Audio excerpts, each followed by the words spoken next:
Assalamualaikum warahmatullahi wabarakatuh. Perkenalkan, nama saya Olga Utaria Nuraisa Octavian, NIM 044. Di sini saya akan menjelaskan pengertian dari kaidah kuliah ekonomi mikro. Pengertian dari ekonomi mikro Islam itu sendiri yaitu bisa diartikan sebagai suatu sistem yang di dalamnya terdapat perilaku beberapa individu, baik dari konsumen maupun dari produsen.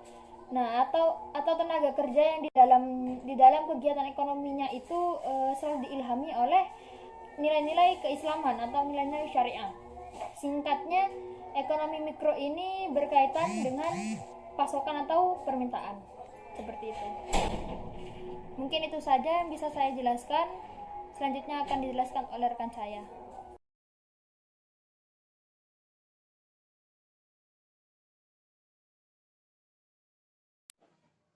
Assalamualaikum warahmatullahi wabarakatuh. Saya Diamaratu Syafiah. Saya akan menjelaskan tentang ruang lingkup kajian ekonomi mikro dan ekonomi mikro Islam. Materi-materi bahasan yang akan dikaji dalam buku-buku teks ekonomi mikro adalah: 1. Yaitu teori konsumen. Teori ini membahas tentang perilaku ekonomi rumah-rumah tangga keluarga dalam menggunakan penghasilan mereka yang jumlahnya terbatas untuk memenuhi kebutuhan mereka. Yang kedua, yaitu teori badan usaha. Teori ini membahas tentang perilaku rumah tangga perusahaan dalam menentukan jumlah barang dan jasa yang dihasilkan. 3. Teori harga pasar.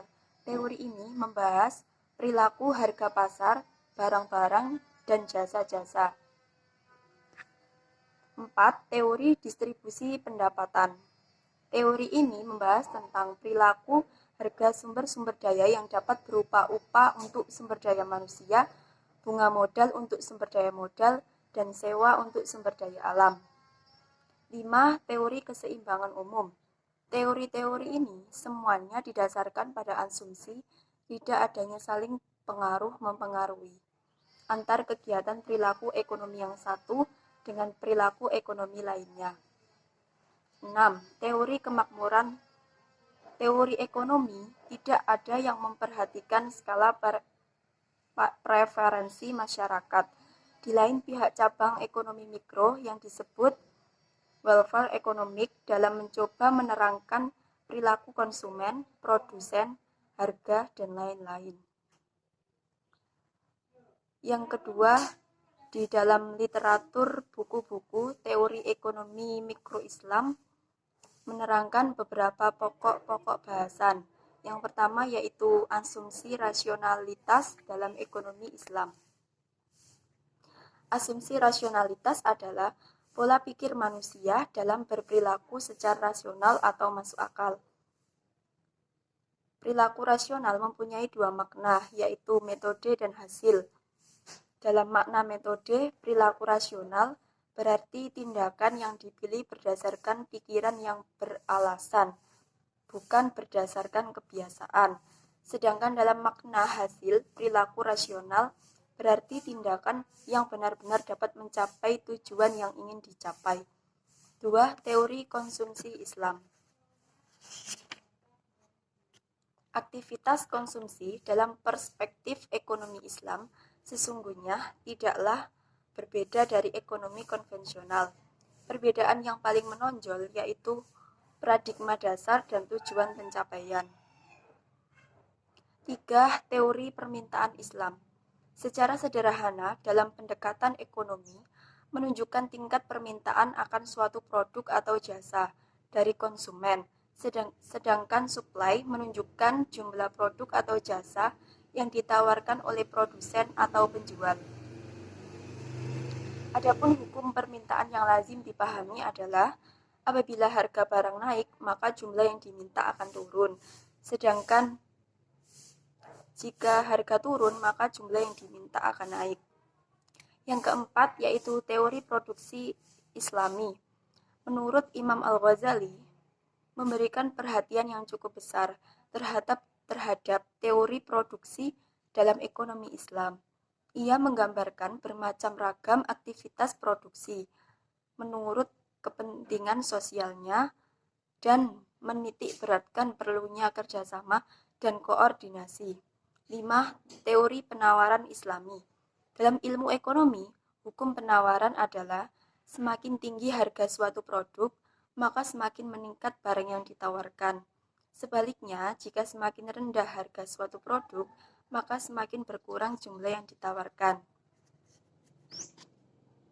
6. Mekanisme pasar Islami.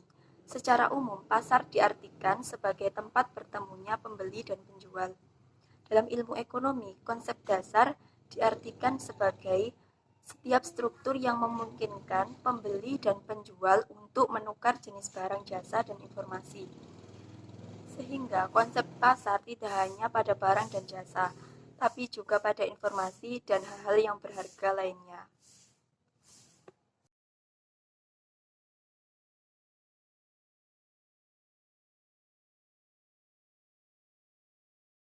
Assalamualaikum warahmatullahi wabarakatuh. Di sini saya sebagai pemateri ketiga yang akan menerangkan Qawaid Fikih Iqtisad Juz'i. Sebelumnya perkenalkan, nama saya Nurifki Rianto, NIM 19,71,0,0,031. Di sini ada 12 kaidah fikih tentang ekonomi mikro. Yang pertama yaitu al-aslu fil uqudi wasyurutil ibahah.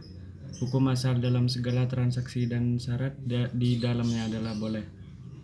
Pada dasarnya, setiap transaksi muamalat yang dilakukan kedua belah pihak, sementara salah satu darinya memberikan persyaratan tertentu kepada pihak lainnya, maka syarat tersebut dapat diterima. Karena persyaratan yang dapat diajukan dalam rangka kebaikan bagi kedua belah pihak, secara syar'i hukumnya mubah selama tidak bertentangan dengan syariat. Oleh karena itu, pihak yang bersangkutan harus memenuhi persyaratan yang telah disepakati bersama. Yang kedua yaitu kullu qardin istaroto fihi naf'u muqaddaman fahuwa riba. Pinjaman yang diisyaratkan adanya bunga di awal transaksi adalah riba. Setiap transaksi muamalat yang memberikan jasa pinjaman dana tertentu dan dalam transaksi tersebut diharuskan membayar uang dengan lebih besar dari dana yang telah dihutangnya atau pinjaman berbunga, maka tindakan rentan seperti ini adalah perbuatan riba. Yang ketiga yaitu al-aslu fil asya'il hillu illa ayyakuna fihi madarratun. Segala transaksi itu halal selama tidak berdampak negatif atau mudarat. Segala perbuatan mukallaf dalam bertransaksi di bidang muamalat dibolehkan atau halal selama tidak memberikan dampak negatif bagi yang bersangkutan. Artinya, setiap transaksi yang akan memberikan dampak negatif atau kerusakan, maka transaksi tersebut menjadi terlarang.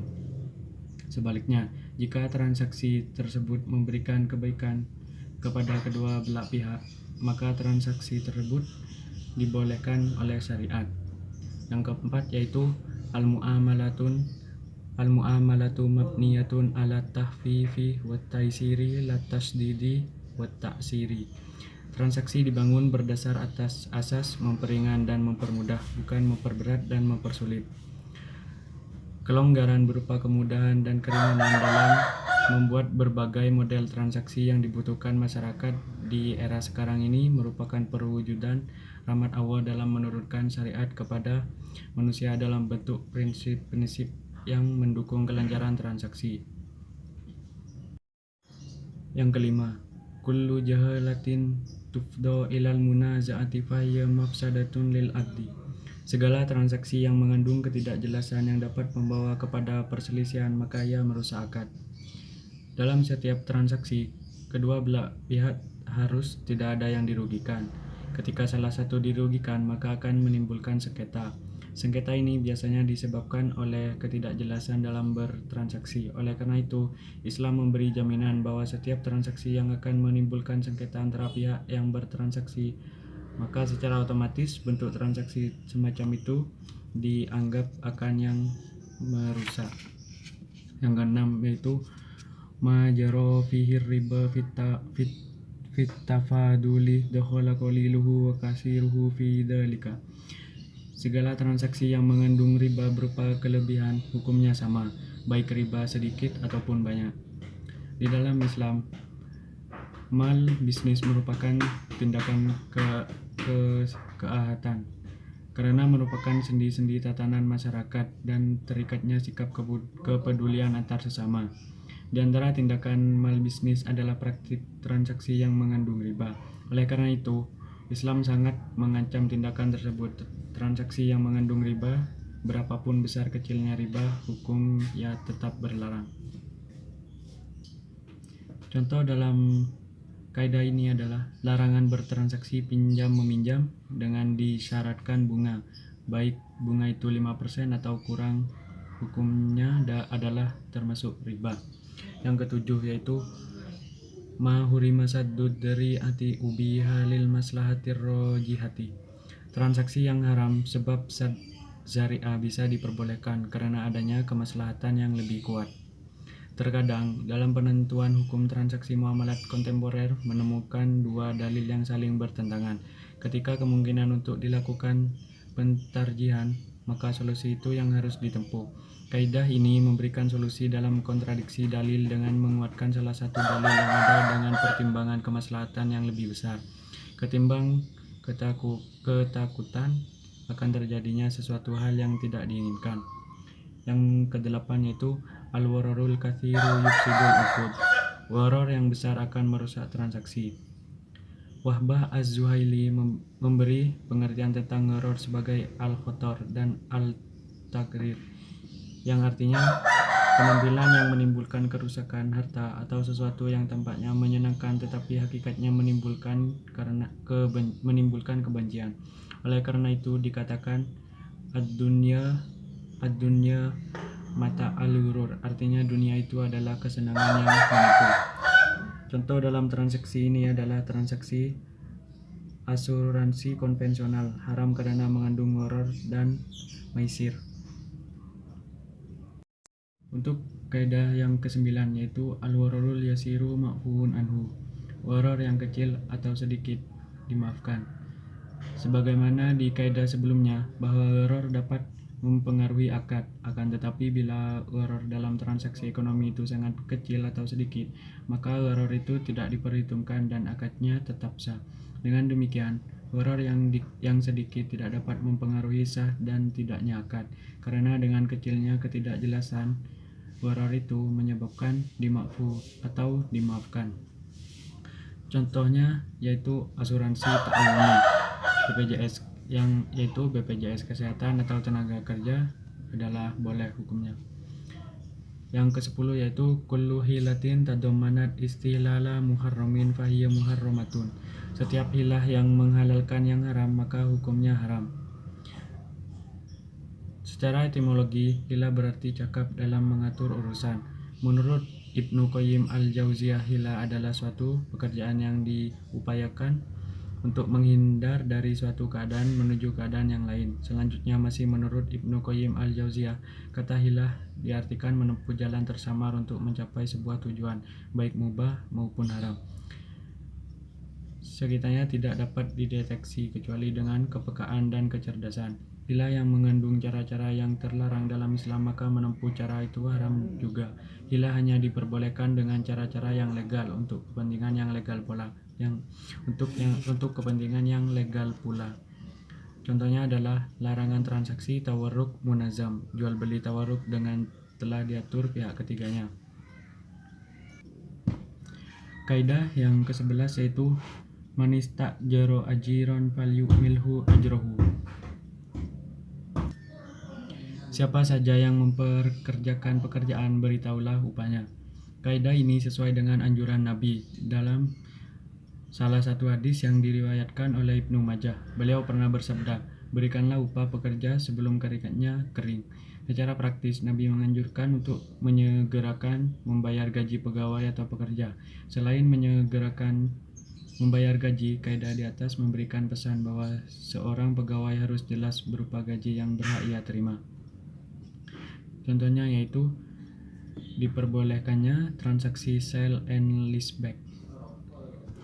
Kaidah yang ke-12 atau yang terakhir ini yaitu al-hukmu bil wasilati hukmun bil maqasid. Hukum perantara ditetapkan berdasarkan kepada hukum yang dimaksud. Kaidah ini menetapkan bahwa hukum perantara wasilah sebagaimana hukum yang dimaksud. Oleh karena itu, apabila hukum yang dimaksud adalah haram, maka haram pula hukum perantaranya. Tetapi sebaliknya, apabila hukum yang dimaksud wajib, maka wajib pula hukum perantaranya. Yang dimaksud wasilah adalah perantara atau sarana yang menyampaikan kepada sesuatu. Contohnya adalah seseorang penjual yang menjual barang mengatakan bahwa barang yang dijual dalam keadaan baik, dan untuk menarik serta meyakinkan pembeli ia mengucapkan kalimat sumpah dengan sumpah palsu. Berarti ia berbuat zalim terhadap pembeli. Jual beli dengan sarana sumpah palsu dengan tujuan menipu pembeli adalah haram hukumnya. Sekian, terima kasih dari saya. Assalamualaikum warahmatullahi wabarakatuh.